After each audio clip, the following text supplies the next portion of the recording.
2 Corinthians chapter 8.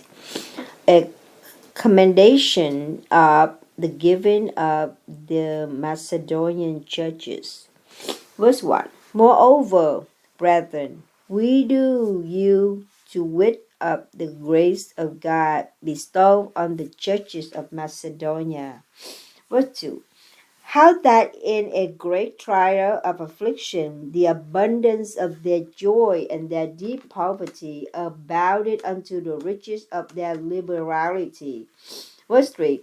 For to their power I bear record, yea, and beyond their power they were willing of themselves. Verse 4.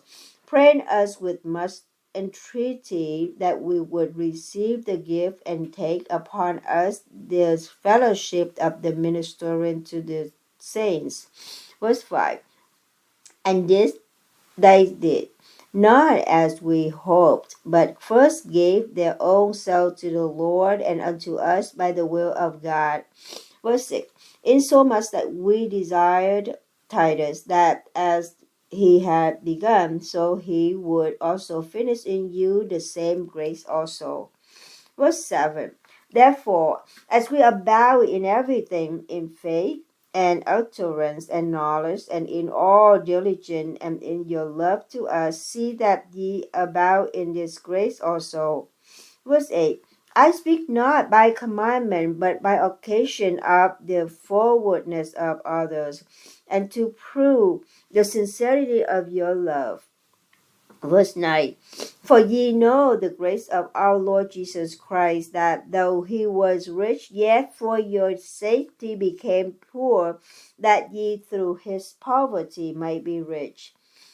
The relation of grace to giving. Verse 10. And herein I give my advice, for this is expedient for you who have begun before, not only to do, but also to be forward a year ago. Verse 11. Now therefore perform the doing of it, that as there was a readiness to will, so there may be a performance also out of that which ye have. Verse 12. For if there be first a willing mind, it is accepted according to that a man hath, and not according to that he hath not. Verse 13. For I mean not that other men be eased and ye burdened. Verse 14. But by an equality, that now at this time your abundance may be a supply for their want, that their abundance also may be a supply for your want, that there may be equality. Verse 15. As it is written, he that hath gathered much hath nothing over, and he that hath gathered little hath no lack. Paul commands Titus to the Corinthians. Verse 16. But thanks be to God, which put the same earnest care into the heart of Titus for you. Verse 17. For indeed he accepted the exhortation, but being more forward of his own accord, he went unto you.